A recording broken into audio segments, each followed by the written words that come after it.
Okay guys, kung kayo ay Capricorn, para to sa inyo. Kung kayo ay Capricorn, okay? Para to sa lahat ng Capricorn. Titingnan natin ang inyong situation muna at hingi tayo ng advice. Capricorn, para to sa'yo. Lalaki at babae man kayong Capricorn, para to sa inyo guys. Titingnan natin ang inyong maaaring situation sa kasalukuyan, papunta sa future. Okay. Ibigay mo ang tamang message sa mga Capricorn na nandito o mga kapanood dito na mga Capricorn. Ibigay mo ang tamang message para magkaroon sila ng idea o guide sa kanilang mga gagawin, sa kanilang situation. Marami kayong offer guys, Capricorn. Marami kayong choices, option. Okay, Capricorn, tingnan natin ang maaari ninyong message o situation. Okay. Meron kayong hinihiling o pinapag-pray doon sa heaven na parang ang tagal dumating. Okay, Capricorn. Ang inyong message is solar plexus chakra, guys. Parang ito na yung new beginning ko, rebirth. Okay, number 3 is rebirth, guys. And this is solar plexus chakra is nag-represent din to ng energy ng Sun, okay? Leo energy. And nandito ang passion ignited is Ace of Wands. Okay, kayo ba ay nadidealing o mai-involve o involved sa fire sign? Okay, Capricorn. Mayroon kayong ninanais at buo ang inyong pagpapasya dito o desisyon nyo na kailangan kong mabago ang sarili ko sa parang second chance, okay, sa buhay ko. Parang bagong pasimula ulit. Okay, rebirth. Capricorn, tingnan natin ang message for you dito sa solar plexus chakra and Ace of Wands. Gusto kong baguhin ang sarili ko and in out. Okay? Lahat ng mga gusto ko gawin ko na. Sa panahon ngayon o sa kasalukuyan ko, gusto ko na ng bago. Lalo sa pag maaring Two of Pentacles is here, is pamimili, like I said, sa dalawang trabaho. Okay? May pinamimilian kayong dalawang trabaho, Capricorn. Tingnan natin, guys. Gusto nyo baguhin ang buhay ninyo sa mabuting paraan at parang yung totally na nagliliwanag, okay, yung sa matuwid lang. Tingnan natin ang solar plexus chakra dito and passion ignited. Okay. King of Pentacles, guys, is here. Gusto nyo maging matagumpay sa buhay o maging isang successful na person na nasa kaperahan. Okay. Solar plexus chakra is 3 of Pentacles. Yeah, like I said. Gusto nyo mag-start ng bago, lalo na sa inyong opportunity, about ito sa inyong opportunity. 3 of Pentacles and solar plexus chakra. Bagong pasimula, bagamat mahirap is gusto nyo ng bagong mga tao din, bagong trabaho, okay? Bagamat mahirap, gusto ninyo ulit kumbaga umangat sa buhay, okay? And Ace of Wands, King of Cups is here, okay? Gusto nyo sundin ang passion ninyo. Maybe gusto nyo yung kayo ay maging teacher or something na kayo ay mentor, advisor, or kumbaga yung nagsisilbi sa tao, okay? Yung something na mga volunteer, ganyan. Gusto nyo sundin ang inyong passion this time. Yung inyong sariling gusto is sa susunod din yung bawa, ito na yung second chance ng buhay ko. Gusto ko namang sundin ang gusto ng puso ko, okay? Kayo kasi guys is may mayroon kayong unconditional love sa lahat ng tao. Okay? Sa mga Capricorn. Maaaring kayo ay palaging naaanyayahan na magsalita sa unahan at magpatotoo. Okay? Something na kayo ay madalas kayo yung nagre-represent. Okay? Okay, Capricorn, tingnan natin ang advice mo dito. 3 of Pentacles. Meron ka ditong dalawang 3. Okay? Kayo ay nag-uumpisa ulit. Tingnan natin. Guys, Sana po ay matupad na tong hinihingi ko o hinihiling ko na magkaroon na ng bagong buhay. Okay, Capricorn, tingnan natin ang message for you. O advice dito. Andito ang Scorpio, Aries, Leo, Sagittarius, and yung energy mo, Capricorn. Okay? Tingnan natin ang advice sa'yo, Capricorn. You need to ignore what everyone else is doing and achieving. Okay? Your life is about breaking your own limits and outgrowing yourself to live your best life. You are not in competition with anyone else. Plan to outdo your past, not other people. Okay. Hindi mo kailangan makipag-competition, makipag-compete sa ibang tao.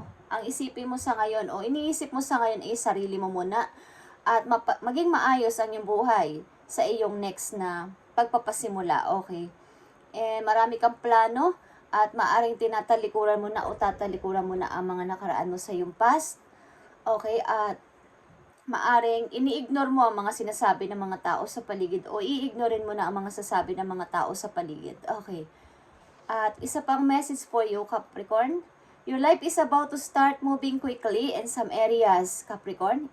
Events that seem to have been on hold suddenly propel forward. Move with the flow and be mindful of what needs your attention most. Make decisions rationally but sensibly. Okay. Maaring, ang ilan sa inyo is, eto na, kailangan ko na tong move on. Mag-move on na ako ng tuloy-tuloy. But may mga some areas sa inyong buhay na nahihirapan kayo at inuunti-unti nyo ang release nito sa inyong sarili. Okay. At nandito ang Ace of Wands. Gusto nyo ng kabaguhan sa inyong sarili. Maging sa inyong physical, emotion, at sa inyong spiritual. Gusto nyo mas lumago pa sa spiritual. Okay. And maaring sa communication din sa ibang tao. Gusto nyo mas lumago kesa dati, Capricorn. Okay.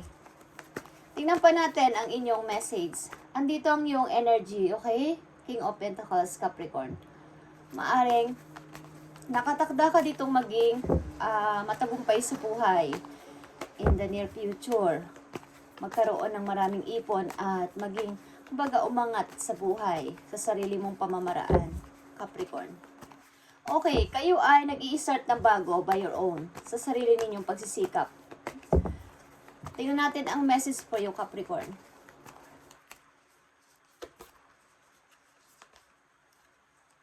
Find balance, okay? Kung nag-i-start ka ng kung ano man yung bago na yan sa buhay mo, sa ngayon, Capricorn, is find balance. Yung private mo, yung pakikipag relation mo sa yung family, sa yung mga anak, kung may anak ka, sa yung kasintahan, kung may kasintahan ka, at sa yung private life, sa yung trabaho, kailangan yan ay i-balance, ibalabalansi mo, okay?